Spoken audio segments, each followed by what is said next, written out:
All right, guys, welcome. Welcome to day 2 of orientation. This is the culminating activity of your day and a half here. You're going to leave here today with your schedule, your fall schedule. Yeah, that's something to be happy about. My name is Keith Mellinger.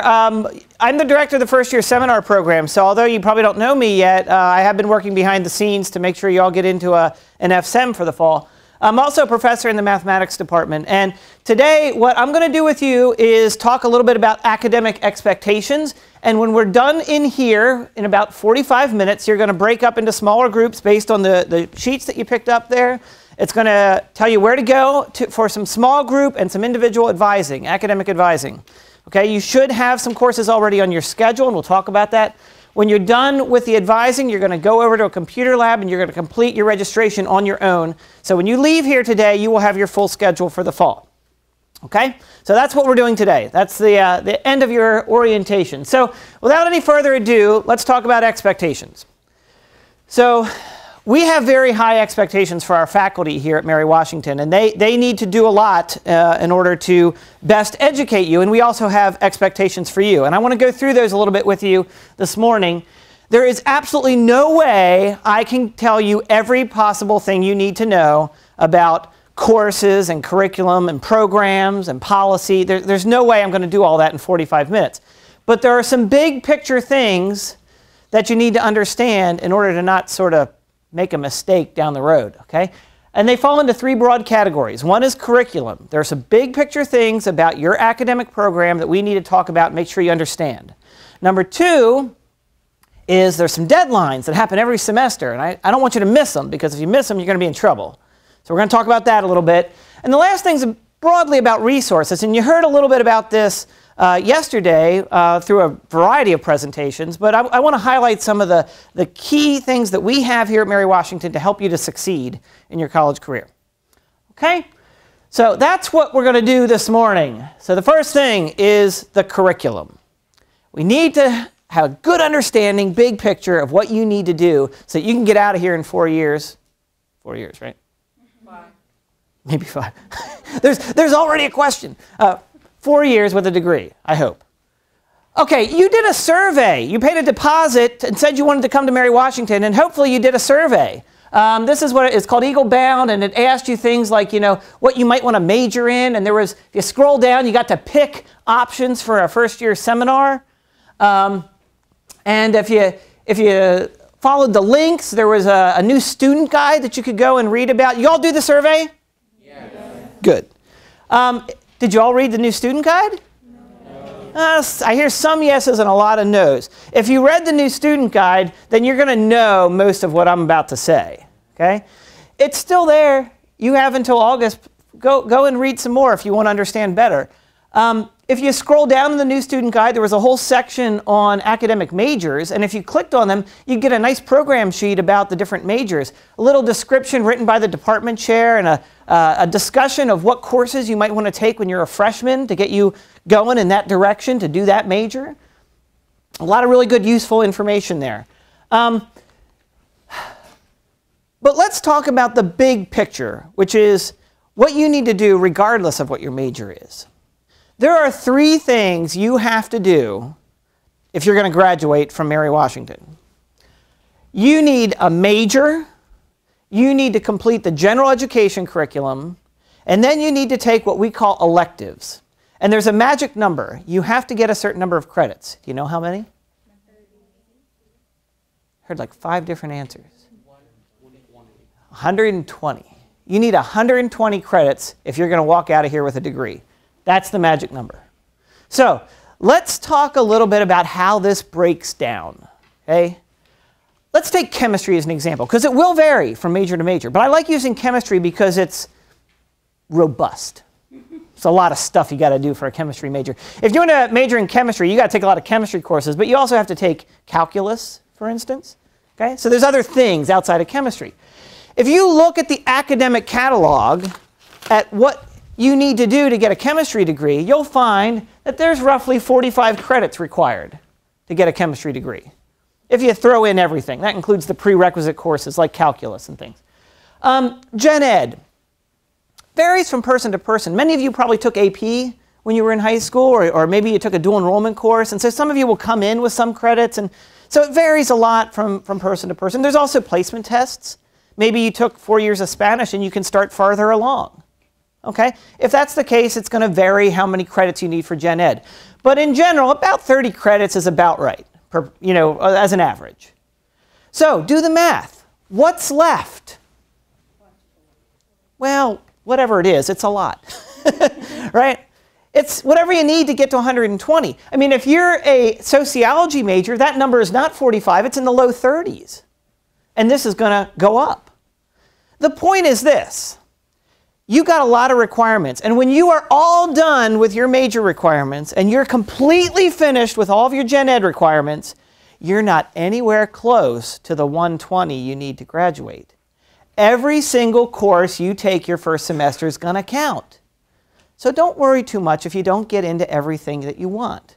Everything's going to count. You got so much ahead of you, everything's going to count. Okay? Now, that being said, some of you are going to want to use those elective courses to accessorize your degree. You can do that in many ways. Here are 3 very common examples. Some of you might want to do a minor. It's not unusual for a psychology major to major in sociology, or to minor in sociology. It's not unusual for a biology major to minor in chemistry, right? You might look at minors. There's some really great, interesting ones out there. There's museum studies and actuarial science and environmental sustainability. There's some really good, interesting minors you can use to complement your degree. Some of you might be interested in teaching, right? If you want to teach, then you can't be an education major in the Commonwealth of Virginia. That's not allowed. You have to major in an academic discipline, and then you complete additional courses for licensure. And then the Commonwealth gives you a license and says you're allowed to go and teach. Okay? But you might use up your electives by taking education courses so that you can do that, so that you can be a teacher someday. There's also a nice certificate program in GIS, and there may be others in the future that you might be interested in as well. Some of you might even do a double major, right? I mean, that's possible too. Those are accessories, though. Those are not required for graduation. Everybody needs a major, you need Gen Ed, and you need to fill up 120 credits. So the last piece of this, the Gen Ed, I think we should talk about that a little bit more. Make sure you understand a little bit about general education. If you read the new student guide, there was a link in there to the Gen Ed page, Navigating General Education. And on that page, there's a lot of good information. Let me just summarize that for you right now. There are 7 broad categories that you need to satisfy as the sort of first part of general education. There's a summary of them. Students every year ask me questions like this. Do I have to take English? Well, does it say English anywhere? Well, not really, but you know what? There's a category called Arts, Literature, and Performance, and there are English courses that satisfy that category. So, do you need to take English? Well, no, not really, but you can, and you might be able to find an English course that satisfies one of the categories. Same thing with math. Do you have to take math? Well, not really. You have to take quantitative reasoning courses. You got to take 2 of them, and there are lots of math courses that work in that category. But there are computer science courses that work in there too. There's a music theory course. There's a philosophy course on logic, right? So you have to look at each of these categories and find what are the courses that I want to take that's going to be best for me. Do you have to take history? No, you don't have to, but there's a lot of good history courses that satisfy human experience in society. Maybe that's a good option for you. In addition to these categories here, everybody's going to take some intensive courses in speaking and writing. What does speaking intensive mean? I know what you're thinking. You're thinking, oh God, that means I got to get up and give a lot of speeches. Well, yeah, that's part of it. But speaking intensive is more than just getting up and giving a lot of speeches. It's about learning to become a better speaker, learning to create a PowerPoint that's not just a transcription of what you're saying, right? Same thing with writing intensive. Yeah, it probably means I got to write a lot of papers. Well, yeah, that's true. You are going to write a lot, but it's more than that. It's about becoming a better writer, learning to revise and to edit, learning the brainstorming process before you ever even sit down with paper and pencil, right? So these communication skills are vital, and I can tell you, if you ask an employer out there, what do you want to see out of our graduates? They always start with the same stuff. Oh, well, we really need people that can help us write those annual reports that go to the FDA. We really need somebody to help at our monthly meetings to give the presentation to the board. That'd be really helpful. Yeah, it's all about communication skills. Being able to work in groups. We always have teams that do things. We need people who are good working in groups. People who can think critically and solve problems. You're going to get that no matter what you do here, no matter what you major in. And these courses will help develop those communication skills. But you have to know that there are going to be a lot of courses that you take that you're going to have to write papers that aren't going to be writing intensive. Don't expect that a course is, if it's not writing intensive, that you don't have to write in there. You will. You're going to write throughout your curriculum. The last piece here is experiential learning, which is broadly, it's an outside the classroom experience. A lot of students satisfy it with internships or study abroad or doing independent study. You know, suppose you're an English major and you take a couple of creative writing courses with Dr. Warren Rochelle and it goes really, really well and you get to be a senior and you're just having a great time with this and you go to him and you say, I'd love to do something else, but there's no courses left. I took them all. And maybe Warren Rochelle says, well, why don't you do an independent study with me and we'll just meet once a week and we'll do some more. Perfect. That's called independent study and that satisfies the experiential learning requirement. But most students will do that when they're juniors or seniors. So don't worry about that one too much right now. You'll talk more with your advisor about that as you get a little farther along. Everything you could possibly want to know is in the academic catalog. Do you know what you want to major in? Business. Business. We have a potential business major up here. If you're interested in business, you can go over to the online version of the academic catalog. Here's the print version from last year. The ones for next year are coming. They're not here yet. But the online version of the undergraduate academic catalog is fantastic. You just go to your major. Suppose you wanted to do accounting in business. He's shrugging. I don't know. You click on accounting. What you're going to find is more than you could ever possibly want to know about being in the College of Business and being an accounting major. As you scroll down, you'll see requirements. You'll see options for experiential learning within that degree. You'll see descriptions of courses. All sorts of stuff, everything in the academic catalog, including policy and procedure to get things done. Everything you could possibly want to know is right there. That's my quick overview of curriculum. All right, let's move on. Next thing, we need to talk a little bit about some of the deadlines that are important. Every semester these things happen, so it's important that you're aware of them. You will be allowed to add courses to your schedule today after your advising session, and you will be permitted to continue to add from the time orientation ends, which is a week and a half from now, up through the first week of the semester. Actually, that first Friday after the first week, you can add courses to your schedule. So if you see things you want to add, go ahead, you can do it. You have a big window of opportunity there. But if you don't show up to the first day of class, faculty can drop you. There's a lot of people that want to get into our classes, and we're not going to hold a spot if you don't show up the first day. So make sure you're there the first day. You can continue to add through the first week. You can continue to drop courses from your schedule up to 3 weeks in to the fall semester. It's a big chunk of time. When you drop a class, it's like it was never there. It's like it vanishes from existence. Poof, it's gone from your transcript, from your record. You're done. You want to exercise that option if you decide you want to change things out. But what happens if let's suppose you're in a course and you're in week 5. Suppose you're in week 5 and you take your first test. And it's at that moment that you realize, I'm over my head. I'm taking 4 other courses and I'm working hard in those and I'm doing okay, but this last one is just killing me. And I bit off more than I can chew, right? Come to that realization, but it's week 5, right? You've missed the drop deadline. You can't drop courses anymore. Are there any options for you after week 3? The answer is yes, but it's a little different. You can withdraw from an individual course up to 9 weeks in, 9 weeks into the term. If you withdraw, what happens is the course stays on your transcript and it has a W after it. Doesn't affect your GPA, there's no grade, right? Just has a W. Students always ask me, does that look bad? I don't know. Not really, I don't think so. I mean, you don't really know why somebody withdrew. Maybe they broke their thumb and they had trouble doing the assignments and that's why they had to withdraw. I mean, you don't know. But I can tell you what does look bad if you keep doing it every semester. You don't want a whole transcript of withdrawals on your, that doesn't look good. But it might be a good option for you. You should always talk to an advisor, though, before you make a decision to withdraw. Another option is pass-fail. You'll hear upperclassmen talk about this. Oh, just switch it to pass-fail, then you don't have to do as much. Right? Well, pass-fail means if you get a 60% or higher, you'll pass, and if you get less than that, you'll fail.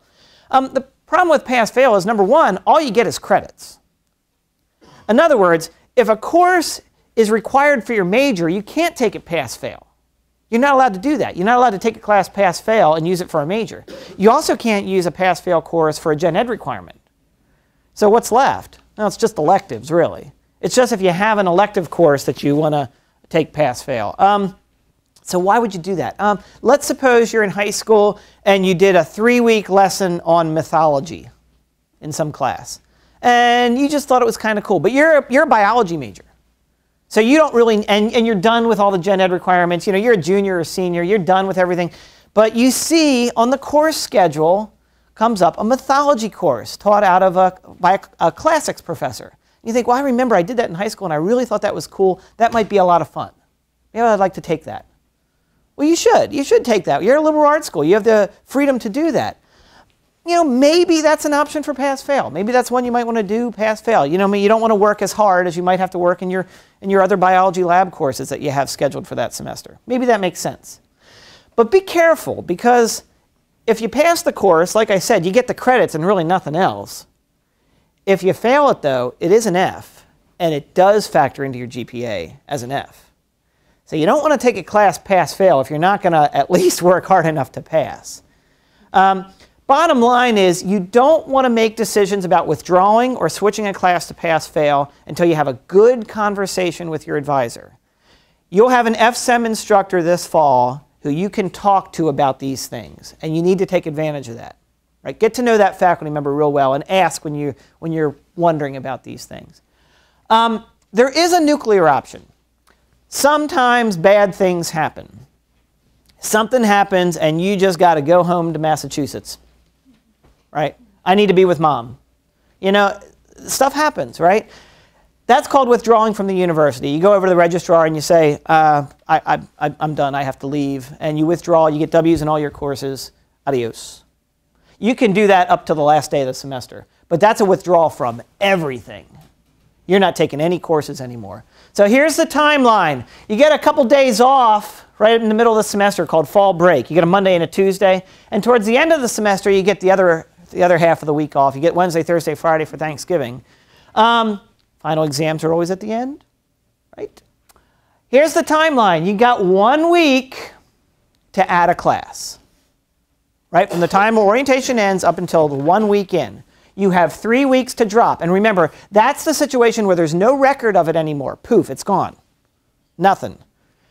You have 9 weeks to withdraw from an individual course or to change a class to pass-fail. So the time to think about that is right there when you're home for fall break and you're thinking, oh, no, maybe I'm over my head. That's when you have the conversation with your parents maybe or your advisor and you decide whether or not that makes sense. And then the last option, the nuclear option, is the withdrawing from the university, which you can do anytime up until the last day of class. 5 p.m. the last day of class. Okay. Key points about withdrawing. Okay, I can't emphasize enough. You always want to talk to your advisor before you make a decision to withdraw or switch to pass-fail or drop. Always chat with your advisor. But if you stop attending, that does not mean that you are withdrawn from the class. If you are enrolled in a class, you will get a grade and a bill. That's important. If you stop attending, it's a bit like ordering a plate of food at a restaurant and not eating it. You still got to pay for it. Okay? So if you stop attending a class, you're still responsible for everything and you will get a grade. Moreover, we're kind of old school about this. We want to make 100% sure that you've made a good decision. And so you have to do it with a piece of paper. Okay? You got to go over and get a form and get signatures on it. It's not an eBay auction. You can't just log on at 11:59 and quick, drop the class, right? You got to do it in paper because we want to make sure that you're making the right decision. Maybe there are things that you're not thinking of that we can help you with before you make that decision, okay? All right, moving right along. We want to talk a little bit about the resources we have in place to help you to succeed, okay? What is your #1 resource at the University of Mary Washington to help you succeed? The faculty. The faculty. These people are here to help you. They want to work here because they like working with students.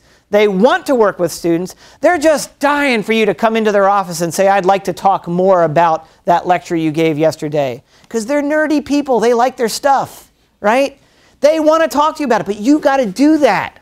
You got to go see them and talk to them and engage with them. They are here to help. But you got to take advantage of that. Too many students do not take advantage of faculty office hours. They will tell you right on their syllabus from day one, I'm in my office every Tuesday, Thursday from 2 to 4 or whatever it is. And that is time for you to stop by and talk about course material. They would love to. You have a whole support team in place. Your FSEM instructor is somebody you will see every week, 2 or 3 days a week.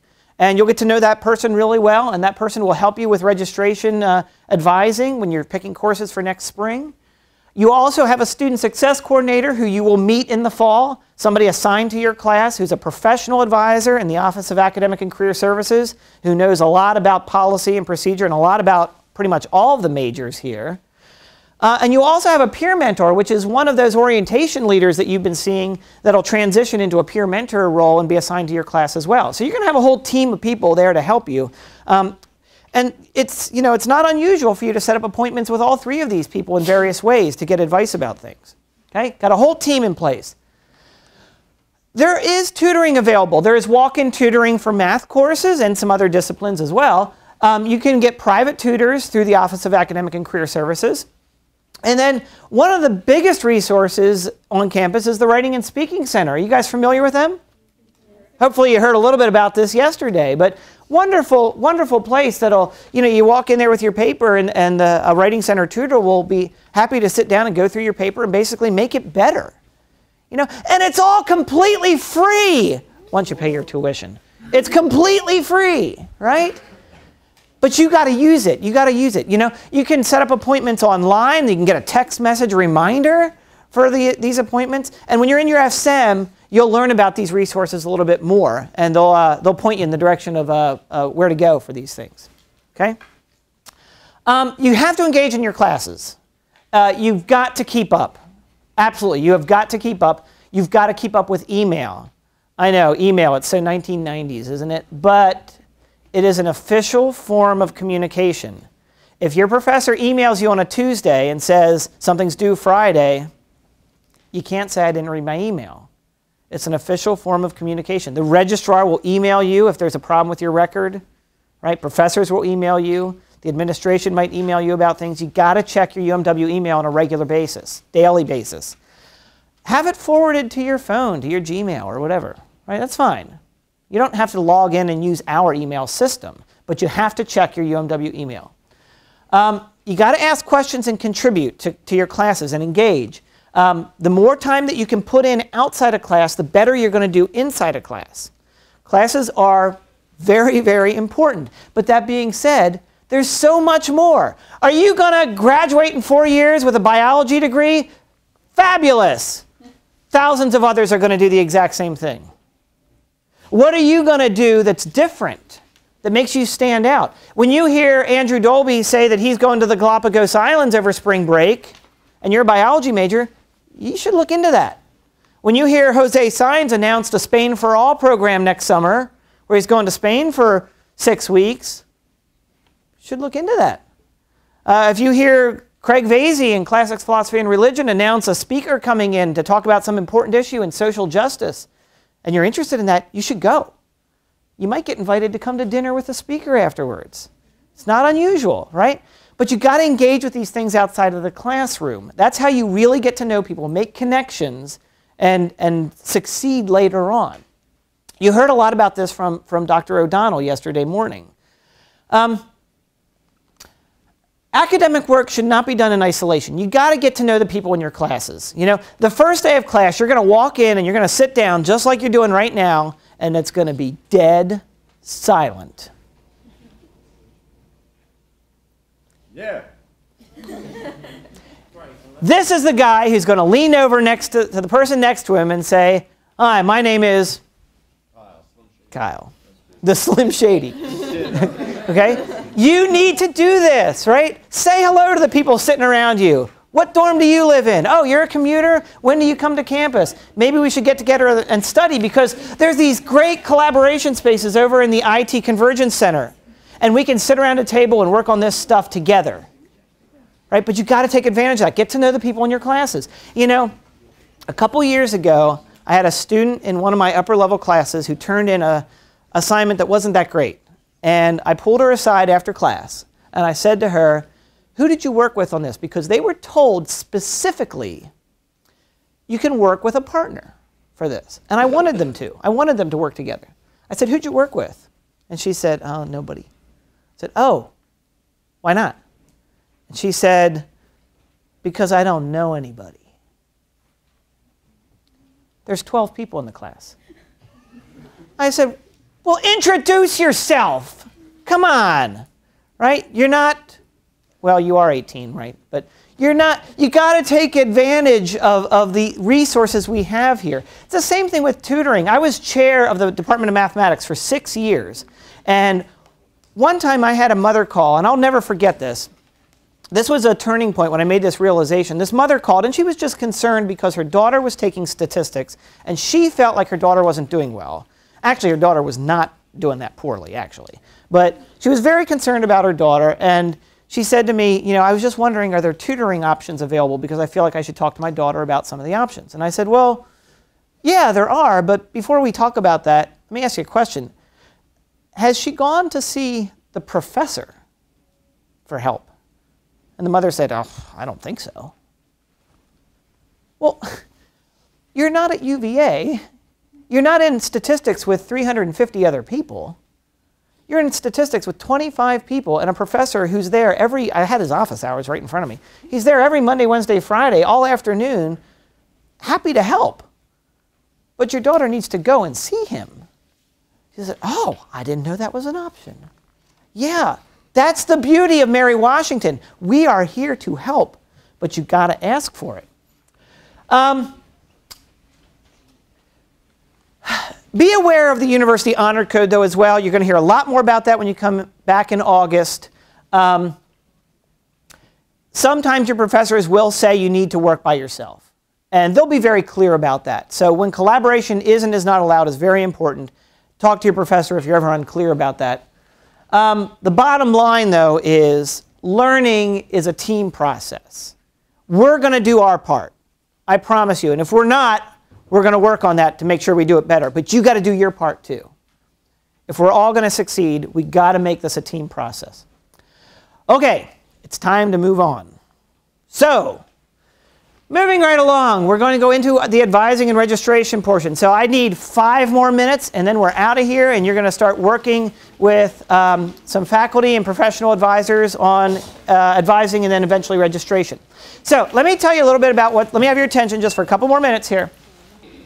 When you get into your advising room, you're going to have 2 folders given to you, a red one and a blue one. I want to go through a little bit about what is in these folders. First of all, the red one is yours. You can keep it. The blue one is not. It is ours. You can't keep it. If you take it, we're going to put a warrant out for your arrest. Okay? We need the blue folder. That's our file on you. Okay? So let's go through quickly what's in these things. In the blue folder, that's the one we keep, okay? You're going to find the results of any placement tests that you took. So you might know your scores already, which is great. If you don't, all your scores would be in there if you took placement tests. There is also a sheet from the language department that'll tell you how to choose what language is most appropriate for you based on your background. That'll be in the blue folder as well. You'll see a printout of the courses that you have been pre-enrolled in, okay?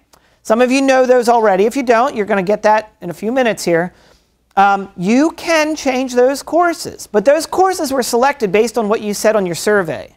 So we tried to pick courses that will help you. If you said you wanted to major in biology, we probably put you into that first semester biology course to get you started in that direction.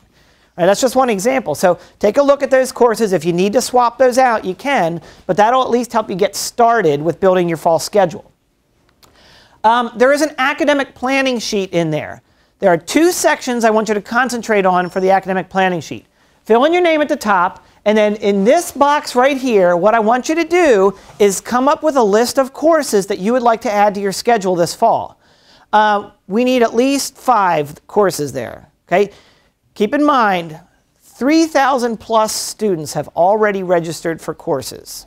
Okay? Not every course is going to have seats available at all different times. You're going to have to be judicious about what you're going to be able to take. So come up with several options here, right? About 5 to 8 course options to add to your schedule. You already have the 3 that are there. You want about 5 or 8 more options so that when you get in the computer lab, if one of them's full, you'll have a few other options to look at. The other thing is, please take a second and think about this stuff down here. We'd like to know a little bit if you're interested in student government, or if you know what career path you want to go into, if you plan on doing an internship or study abroad or participation in athletics. You know, say a little bit about co-curricular things down here. It'll help us with advising later. Okay? So give us a few ideas of how you plan to spend your time outside of classes. You're not finished until you sign and one of the advisors signs.